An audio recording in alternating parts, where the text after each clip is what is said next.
stop before we reach the end of the line. Doors to my left.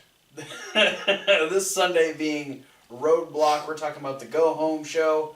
Monday Night Raw. This is the Raw review. It was interesting. It was alright. Had a serious sense of deja vu come the end of the show. Yeah, I felt like we had very similar bookends. On kind of like a sandwich. But let's talk about Six-mang sandwich. Six-mang sandwich. It's the new sandwich from Subway. Oh, that's a 36-inch long. Woo, that got weird. Let's talk about stuff that happened in the middle, though. We had 2 cruiserweight matches. We had Arya Daivari taking on Lindsay Dorado. They had a pretty simple match that was gentlemanly interfered upon by one Jack Gallagher, who, because he is an extraordinary gentleman, decided to let everyone know that he planned on interfering in the match. And giving Arya Daivari a proper thrashing. Lindsay had been taken out, so yeah, Jack Gallagher ended up beating up Arya Daivari a little bit, so technically Arya Daivari won the match by disqualification, but it was a fun moment for Jack Gallagher. And then we had a kind of a preview match to this Sunday's Triple Threat. We had the 2 challengers to Rich Swann, Brian Kendrick and TJ Perkins, going at it one-on-one.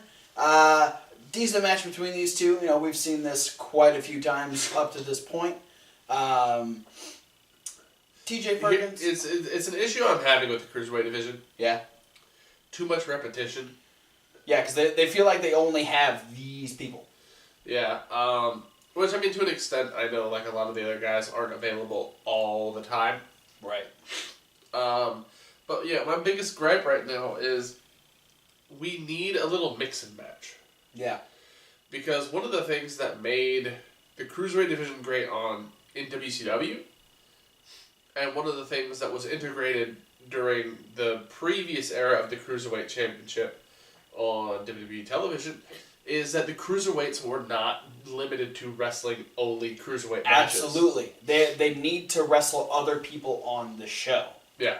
I mean, I understand if 205 Live is all Cruiserweights all the time. That makes but sense. On Monday Night Raw, where they do have the Cruiserweight division, why not every once in a while put TJ Perkins against Kevin Owens or Brian Kendrick versus Roman Reigns, you know? Like, matches that are Cruiserweight versus not Cruiserweight. Yeah. Come on. Well, we did have Brian Kendrick defeat TJ Perkins after sending him shoulder first into the post and then hitting sliced bread. So, Brian Kendrick's got a little bit of momentum heading into the title match this Sunday.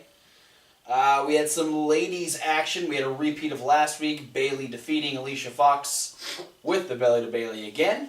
Yeah. Emelina coming soon. Yeah, even though she was supposed to debut this week. Hey, WWE. Make your fucking mind up. Yeah, please. Yeah. And then, involving a woman, we had the Lana and Rusev behind closed doors, which was them just replaying the footage of Enzo getting completely demolished last week by Rusev. Because they want to control the crowd. Yep, and then we had Big Cass come out, and him and Rusev ended up fighting a little bit, and now we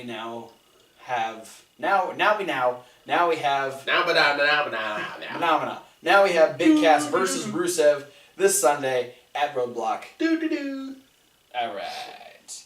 And then our other quick little storyline we had in the middle, Braun Strowman took on Curtis Axel. Poor Curtis Axel. Yeah, didn't last a whole lot. It was. You know who the real victims were in this storyline? Anybody who's teamed up with Heath Slater in the past. Yes, indeed. Heath Slater's former... Rhino better watch out, because Heath Slater's former teammates are, like, destined to wallow in obscurity. Yes. Curtis Axel got destroyed by Braun Strowman. Braun then told Byron Saxton that Mick is doing a good job in protecting Sami Zayn. And then we had Sami Zayn asking Mick for the match again, and Mick won't give it to him. So he's like, fine, if you won't give me the option to do stuff here on Raw, maybe I shouldn't be here anymore. And Mick said, fine, I'll call Daniel Bryan myself. Yeah. So then we saw Sami Zayn go in a match against Jinder Mahal, which he ended up winning with a haluva kick. And then we had that moment. It was like, okay, is this going to be a trade? Mick Foley came down and said... All we needed was Justin Gabriel to return to lose to somebody. Right? So Mick comes down and says, okay, I just got off the phone with Daniel Bryan. There is going to be a trade. Unless you want to say something now, we're going to trade you over to SmackDown for a talent of equal value. And Sammy's like, well, okay, I'll ask one more time. Can I have the match against Braun Strowman? And Mick's like, no, you can't. You can't have the match. And Sammy's like, fine, I'll sign whatever you want me to. And then Mick did this weird little game. He's like, well, don't you want to know who we're trading you for? Like, aren't you kind of curious? Like, and Sammy didn't seem that interested, to be honest. Sammy didn't give a shit. He just wants a fucking match. He wants to do something. Like, we want Sami Zayn to do something. And so then Mick decides, okay, well, I'm gonna drop the bomb anyway, is that they were going to trade Sami Zayn over to SmackDown so Raw could get Eva Marie. And I pooped a little. And then Sami Zayn said what everyone else was thinking is he's worth 1,000 Eva Maries. Well, first he said 100. Both of these numbers were very low below the actual limit. Well, I'm pretty sure what it meant was he's worth 100 Eva Maries times 1,000 Eva Maries. That sounds about right. So 100,000 Eva Maries makes way more sense. So then we have Mick and Sammy yell at each other, and Mick finally gives him the Braun Strowman match because he has all that anger and ferocity and just all this built-up aggression, and that's what he has to use if he wants to beat Braun Strowman on Sunday. It's a roundabout way of getting there, but sure, I guess. Why not? Who's to argue with Mick Foley? Yeah, I mean, well, Sammy and Stephanie, Kevin Owens, Chris Jericho. I mean, his method of getting Sami Zayn ready for the fight. I don't know. And it's supposedly going to have a 10-minute time limit. Yeah, because Braun said that Sammy couldn't last 2 minutes with him, so Mick is giving him 10. So it's technically like a 10-minute challenge. Probably. We'll find out on Sunday. Yeah. Let's talk about our big overarching storyline. The overarching line of the story. Good job. It arced over the whole thing. Yep, that's the one. The night. Yep. The Raw. It was on Monday. We started with the big touted match from last week, as we had the triple threat match. New Day has to win this match because as of midnight on Monday, they would tie Demolition's record, and then of course throughout the rest of the week defeat the long... Demolish the record. Demolish the record. But they had to defeat Cesaro and Sheamus and the Club. Smash the record, if you will. Crush it. Yeah. Bop it. Twist it. Those were the other members of Demolition that no one knew about. Those were... Demolition Bob. Alright, so we had a really good triple threat tag team match between the New Day, represented by Big E and Kofi, versus the Club, versus Cesaro and Sheamus. Really fun match. Yeah, it was a great way to start the night off. It was the opening match. Yeah. And, Cesaro was on fire. He had a combo where he hit everybody. Everybody except for Sheamus. Yeah, Anderson got a 619. Big E got a seated senton from the... it was Cesaro's dick in his face, is what it was. Yeah, then Kofi got a European uppercut, and Gallows got a double stomp. And then he went back up to the top and crossbodied Anderson just to add a little insult to injury. Yeah, it wasn't enough to win the match, though. No. Though, I mean, it was that's kind of what put them on the roll, and then Sheamus ends up making the tag, and then they go for, Cesaro holds up... Basically a heart attack, brogue kick combo. Yeah, but they didn't realize that Kofi had tagged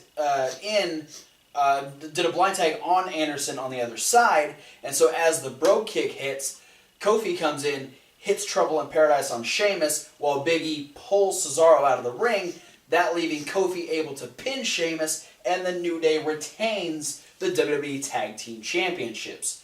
And we went back, they had a party set up, there's people, there's Bootios in a big old bowl, there's champagne all over the place, Bailey and Goldust and R-Truth, and yeah, it's just a big old party back there. Stephanie's back there congratulating him, Mick Foley's back there, and they toast to him, and then Woods decided to get a little crazy with some bottles of champagne. Kobe had one too. And there were 3 spray streams all over Stephanie McMahon, which was but she didn't like it very much. She went and ended up and got changed. And while she was getting ready to get changed, Kevin Owens had like, hey, I've got an idea of how we can make this right, which we would find out during the Rollins report, where Seth Rollins was talking about, again, he wants to get at Triple H. He knows he has to go through Kevin Owens. Kevin Owens comes out and decides he wants to conduct the interview from the top of the ramp, a la Samoa Joe. And doesn't really give a shit what Rollins has to say. He just wants to let everyone know that the New Day will be defending the Tag Team Championships again at the end of the night against him and Chris Jericho. Chris Jericho came out, and he's not, thrilled with the idea, because he's pretty much done with Kevin Owens at this point. Yeah. He doesn't really want anything to do with him. Kevin's trying really hard to convince him, hey, let's do this. Jericho's kind of buying into it. Seth Rollins ends up pissing them both off. Poking the bear. Which that's kind of what gets Jericho into the mood to, actually, do something.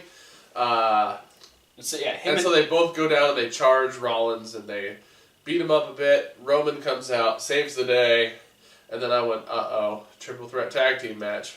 And then we saw Seth Rollins and Roman Reigns walking in the back, and Mick's like, you know what? What I saw out there, seems like I saw a team that used to run wild over WWE. So you know what? I think that you guys should, since Stephanie gave the opportunity to Jericho and Owens, I think you guys should be in. So we're going to have, wait for it, a triple threat tag team championship match.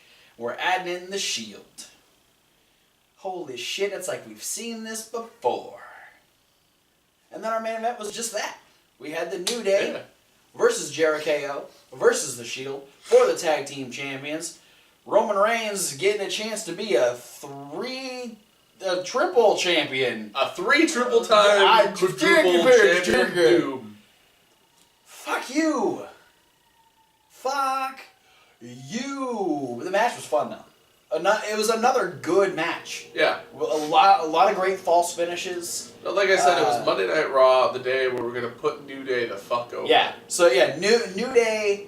Because they win their first match. Yeah. By hook or by crook, they take that triple threat match at the beginning of the show, which isn't a terrible surprise because the Cesaro and Sheamus, which is a throw together team, and the club, because Raw needs an ascension.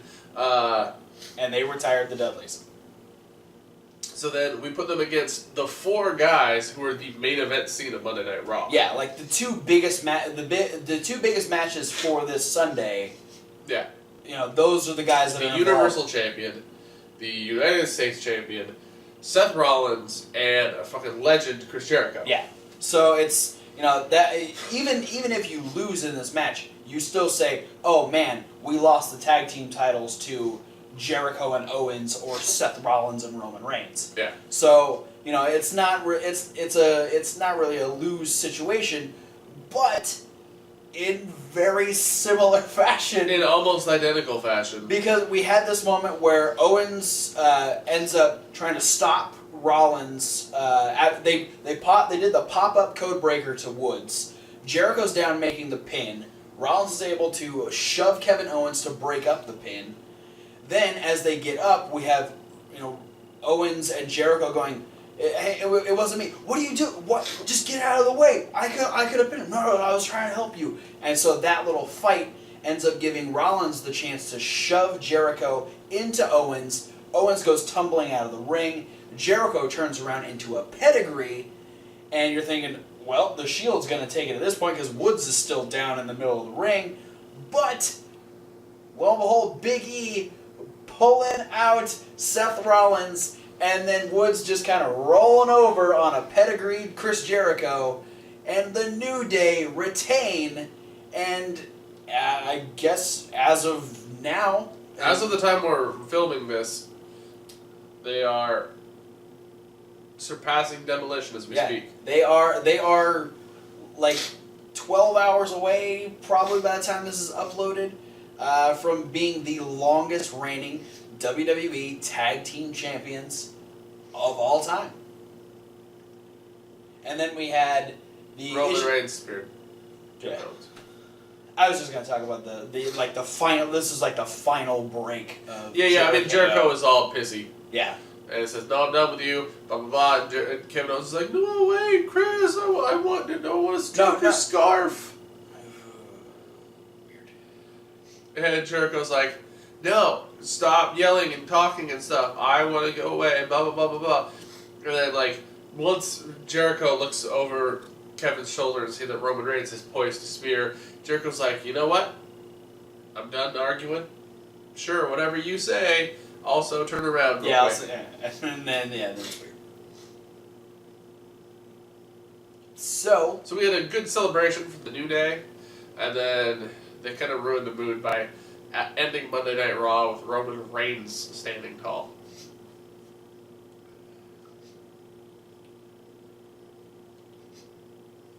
So we don't know if the New Day will be defending the tag team titles on Sunday.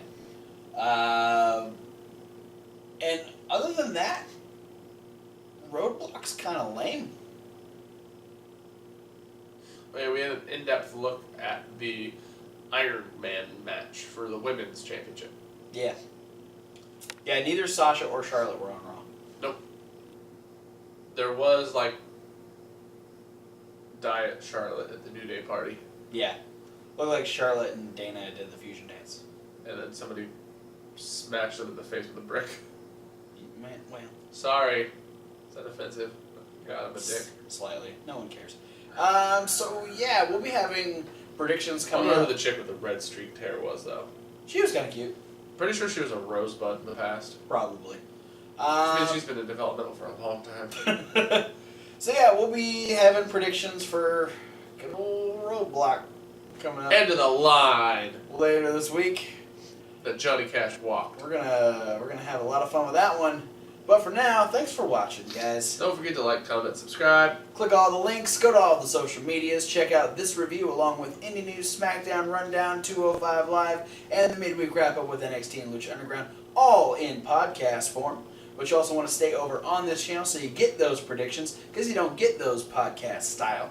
Nope. You also get extra videos over on Reasonable Wrestling Fans. It's reasonable with a W! Like wrestling. Where you get an unboxing video, a Christmas Miracle unboxing later this week. Yeah. You'll also eventually get to see me getting chopped by professional wrestlers due to my loss of both Survivor Series and T-Ball's Ladders and Chairs. And then TLC. And then whatever we decide is the... Which we're pretty sure we kind of have an idea already for... I'm not totally down for your idea, but it might end up being a thing. Roadblock. Whatever we end up doing for Roadblock. So check out that. Check out this channel. Thanks for watching, guys, and we'll see you at whatever video you decide to watch next. How I feel about that, Raw? Hey. Didn't change nothing.